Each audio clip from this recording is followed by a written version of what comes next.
बंगाल की जनता को बहुत बहुत बधाई।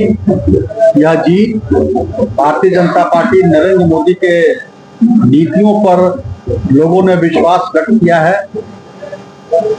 इस जीत से यह संदेश गया, जो राष्ट्र विरोधी ताकतें जो बंगाल के अंदर पूरी तरह से छाई हुई थी, जो पाकिस्तान और बांग्लादेशियों के इशारे पे चलने वाली जो सरकार थी, लोगों ने उसको करारा जवाब दिया है। और अब धीरे धीरे बंगाल ने साबित कर दिया कि इस देश के अंदर सनातनियों की इच्छा के अनुरूप हम चलेंगे। हम सब सर्वधर्म समभाव को मानते हुए चलेंगे, लेकिन अगर हिंदू धर्म को, सनातन धर्म को कोई तंग करने की कोशिश करेगा तो जनता उसको इसी प्रकार से जवाब देगा। क्या असर पड़ेगा? बंगाल पे पड़ा हुआ है झारखंड, ये तो अभी झांकी है, अभी और कई कार्य करने हैं। और जिस प्रकार से आपने देखा कि बंगाल के अंदर हमारे कई कार्यकर्ताओं की, यहां तक कि उनकी हत्या की गई। मैं बंगाल गया था, वहां लोगों से मिला था, वहां की महिलाएं डरी हुई थी। हमारी कार्यकर्ता आके बोलती थी कि सर, हमारे पति की हत्या कर दिया गया। कितनी बहनें आई, उनके साथ रेप हुआ था। कितने लोग आए जिनके घर जला दिए गए थे। स्थिति वहां ये थी, लोग इतने डरे हुए थे कि भारतीय जनता पार्टी के कार्यकर्ताओं को बोलते थे कि पैसा ले लीजिए, घर नहीं देंगे कार्यालय खोलने के लिए। यह स्थिति बंगाल की थी।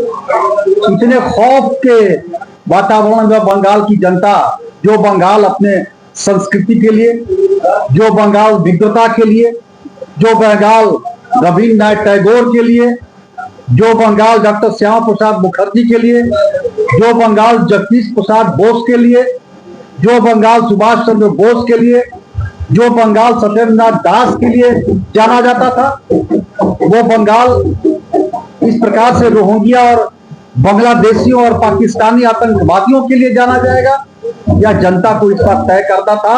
और जनता ने इसमें पूरी तरह से नरेंद्र मोदी और अमित शाह का साथ दिया और सनातनी जन बता दिया कि बंगाल महान, भारत का महान सांस्कृतिक राज्य है।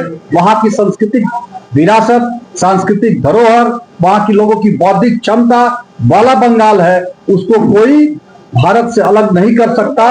उसको कोई बांग्लादेशी और रोहिंग्या और पाकिस्तानियों के चंगुल में नहीं रख सकता। इस बार इस चुनाव में लोगों ने इसका जवाब दिया। यह तो धीरे धीरे पूरे देश में देखेगा। जिस प्रकार से कांग्रेस की हालत हो गई है, हमारे नेता राहुल गांधी जी पुराने आदत के अनुसार फिर चुनाव के समय भाग गए, मस्कट या कहीं चले गए, विदेश चले गए। यह कांग्रेस पार्टी को सार्वजनिक करना चाहिए कि आखिर किस मकसद से वो विदेश में जा रहे हैं, कहां घूम रहे हैं, क्या ध्येय लेके घूम रहे हैं। और भारत की जनता को इस प्रकार से छोड़ करके जब समय आता है तब चले जाते हैं। और धीरे धीरे पूरे देश के अंदर से कांग्रेस साफ हो जाएगा। और अटल जी ने जो कहा था, अंधेरा छटेगा, सूरज निकलेगा, कमल खिलेगा, तो भारत देश में तो कमल खिल गया। धीरे धीरे सभी राज्यों में इसी प्रकार से कमल खिलते जाएगा। मैं असम की जनता को, पुडुचेरी की जनता को बहुत बहुत उनको बधाई दूंगा, इनका नमन करूंगा। क्रिकेट के विश्व मंच पर छा रही हैं रांची की प्रतिभाएं। इन प्रतिभाओं को संवार रहा है जेके इंटरनेशनल क्रिकेट एकेडमी। अनुभवी कोच की देखरेख, सुविधाओं से लैस जेके क्रिकेट एकेडमी अनुशासन और आत्मविश्वास का विश्वास भरा सफर।